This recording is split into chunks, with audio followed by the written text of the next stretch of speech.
Dear students, today we will discuss allergy. What is allergy? How can we define it?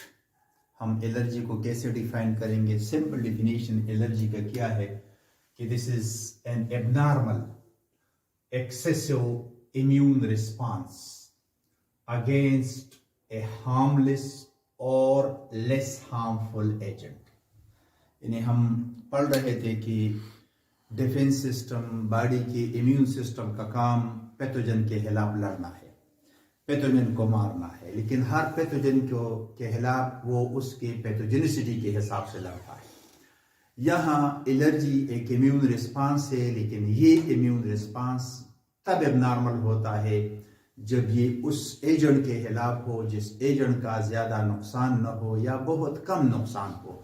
और अगर body किसी ऐसे agent के खिलाफ बहुत ज्यादा इम्यून रिस्पांस, बढ़ा चढ़ाकर इम्यून रिस्पांस दे दे जिस एजेंट का कोई ज्यादा नुकसान न हो या जो एजेंट इन्हें हार्मलेस हो, सो ऐसे ओवर रिस्पांस, इन्हें ऐसे एबनॉर्मल एक्सेसिव का मतलब बहुत ज्यादा ओवर रिस्पांस किसका? इम्यून सिस्टम का। किसके खिलाफ? ऐसे एजेंट के खिलाफ जो या तो हार्मलेस है और या लेस हार्मफुल है। अब ऐसे ओवर रिस्पांस को हम एलर्जी कहेंगे, लेकिन जिस एजेंट के खिलाफ ये रिस्पांस आता है उस एजेंट को क्या कहते हैं? That agent is known as allergen. Allergens those agents होते हैं विच काजेस एलर्जी। इन उन एजेंट्स को, उन केमिकल को, उन सब्सटेंसेस को हम एलर्जेंस कहते हैं जिनके खिलाफ ओवर रिस्पांस आता है, हालांकि उन केमिकल का, उन सब्सटेंसेस का ज्यादा नुकसान नहीं होता। और एग्जांपल एलर्जन के क्या है? पोलन ग्रेन है। तो नॉर्मली हमारे इम्यून सिस्टम, हमारे इननेट इम्यूनिटी में ये चीज मौजूद है। जब हम इनहेलेशन करते हैं तो उस ईयर में अगर पोलन ग्रेन मौजूद है तो अल्लाह ने हमारे इम्यून सिस्टम के फर्स्ट लाइन ऑफ डिफेंस में, हम जब नोज से उसको इनहेल करते हैं तो नोज के पहले पार्ट में हेयर मौजूद है, वो उनको ट्रैप करता है, या ऊपर जाकर वहां सील या म्यूकस है वो ट्रैप कर लेता है, या आगे पूरे रेस्पिरेटरी ट्रैक में सील और म्यूकस मौजूद है तो उस एलर्जन को ट्रैप करता है। और नॉर्मली हमारे बॉडी में इस एलर्जन या इस पोलन ग्रेन के खिलाफ कोई बड़ा रिस्पांस नहीं आता क्योंकि नेचुरल सिस्टम मौजूद है, वो कर रहा है। लेकिन कुछ लोगों में ऐसा होता है कि जब वो पोलन इनहेल करते हैं तो उनके बॉडी में इस पोलन के खिलाफ बहुत ज्यादा ओवर रिस्पांस इम्यून सिस्टम का आता है और अक्सर उस इम्यून रिस्पांस का नुकसान बॉडी को ज्यादा होता है, जबकि जिसके खिलाफ वो रिस्पांस आया था, फॉर एग्जांपल पोलन के खिलाफ उनका रिस्पांस जो आया था वो पोलन इतना खतरनाक नहीं था जितना उस रिस्पांस का बॉडी को नुकसान होगा। दूसरा एग्जांपल डस्ट है। तो डस्ट पार्टिकल से हम इनहेल करते हैं और हर एक इंडिविजुअल में नॉर्मली यही मौजूद होता है कि वो डस्ट, वो जो हियर है या सीलिया या म्यूकस रेस्पिरेटरी ट्रैक्ट, उसको ट्रैप करके उसको खत्म कर देता है। तो उसका बॉडी की तरफ से उसके खिलाफ कोई स्पेसिफिक रिस्पांस के आने की जरूरत नहीं होती। या इसी तरह एनिमल्स डेंटर्स होते हैं, एनिमल के बॉडी में जो खुश्की होती है उनके खिलाफ इन्हें कुछ लोग ओवर रिस्पांस देते हैं। नॉर्मल लोगों में ऐसा कोई रिस्पांस नहीं होता।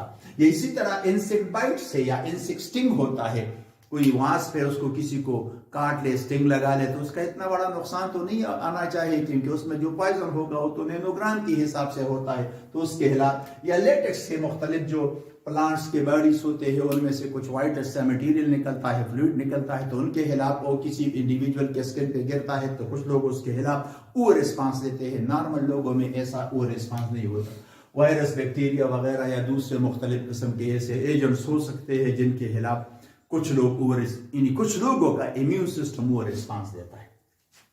अब ये जो एलर्जन होते हैं बॉडी के अंदर, या इनके बॉडी के साथ कांटेक्ट कैसे होता है, या इन एलर्जन को कोई इंडिविजुअल या हम इनहेल करते हैं, इनहेलेशन थ्रू द ईयर करते हैं, या इसको स्वाल्व करते हैं, फूड के साथ ही हमारी बॉडी के अंदर जा सकता है, या इसका कांटेक्ट हमारे स्किन के साथ डायरेक्ट पड़ सकता है, हमारे स्किन पे मतलब कि इसके हम स्किन पे पड़ सकते हैं और वहां से स्किन से इसके खिलाफ रिस्पांस आ सकता है। तो या इनहेल करेंगे या स्वाल्व करेंगे, निगल लेंगे, या डायरेक्ट इसका स्किन के साथ कांटेक्ट आएगा। अब एलर्जी और हेरेडिटी का आपस में क्या ताल्लुक है? आया इन हेरेडिटी का मतलब है कि नॉर्मली हम कहते हैं कि हेरिडिटरी ट्रांसफर ऑफ कैरेक्टर से from the parents to their offspring है। अब बच्चों इन्हें एलर्जी का और वालिदैन से मुंतकिली में इसका क्या रोल है।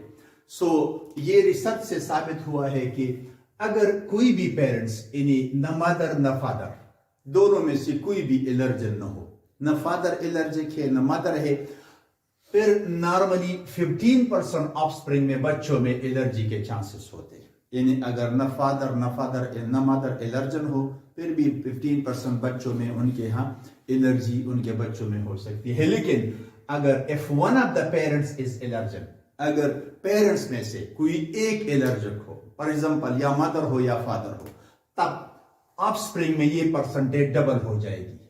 पहले अगर पेरेंट्स में से दोनों नॉर्मल थे तो 15% बच्चे ऑफस्प्रिंग जो होते थे वो एलर्जिक होते थे। अब अगर पेरेंट्स में से कोई एक भी पेरेंट्स एलर्जिक हो तो 30% ऑफस्प्रिंग में क्या हो सकता है, 30% उसके बच्चों में एलर्जी के चांसेस होते हैं। लेकिन अगर both of the parents are allergic, यानी अगर मदर भी एलर्जिक हो फादर में भी एलर्जी हो, तब ऐसे जोड़े के 60% बच्चों में क्या है, एलर्जी के चांसेस होते हैं। तो इसका मतलब यह है कि एलर्जी का हेरिडिटी के साथ, इनहेरिटेंस के साथ कोई ताल्लुक जरूर है कि अगर पेरेंट्स में एलर्जी बढ़ती है तो बच्चों में एलर्जिक होने के चांसेस बढ़ जाते हैं।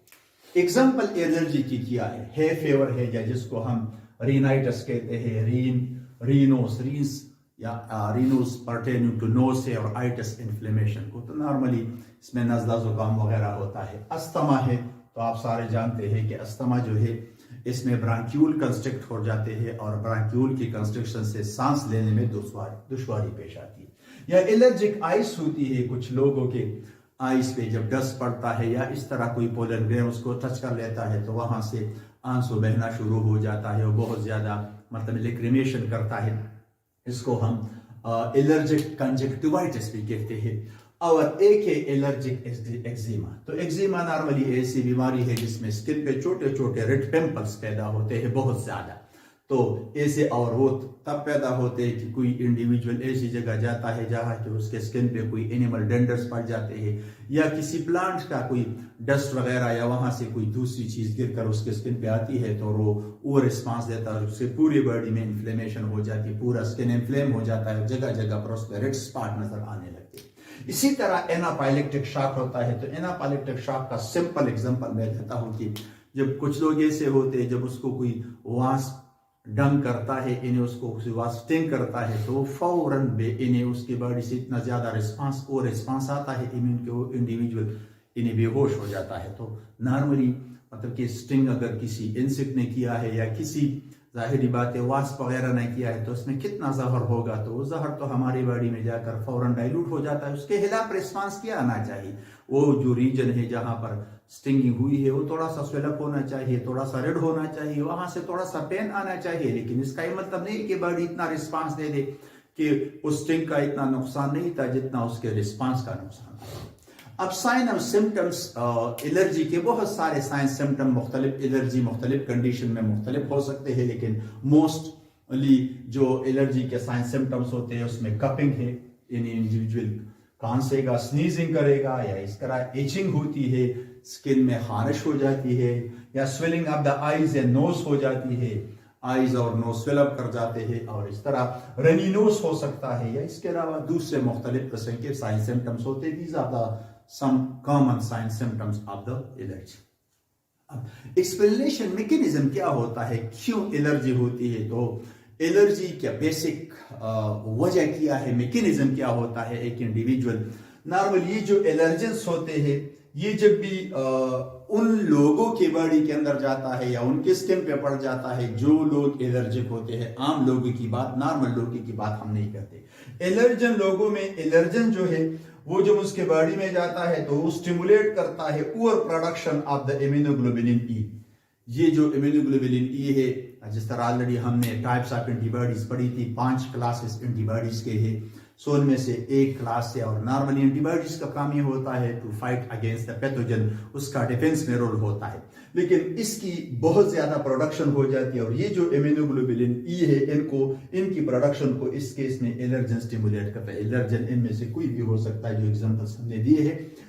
और ये जो इम्यूनोग्लोबुलिन ई है वो स्टिमुलेट करता है the more and more production of histamine और प्रोस्टाग्लैंडिन और सेरोटोनिन वगैरह की सिक्रेशन को बढ़ाता है। और ये जो केमिकल्स हिस्टामिन वगैरह होते हैं इनकी प्रोडक्शन को चूंकि इम्यूनोग्लोबुलिन ई स्टिमुलेट करता है तो इन हिस्टामिन वगैरह की प्रोडक्शन से बॉडी में इन्फ्लेमेशन बढ़ जाती है और उस इन्फ्लेमेशन के ओवर रिस्पॉन्स यानी बहुत ज़्यादा इन्फ्लेमेशन की वजह से बॉडी को नुकसान हो जाता है। तो इसलिए ये जो एलर्जी है ये बॉडी के लिए नुकसान है।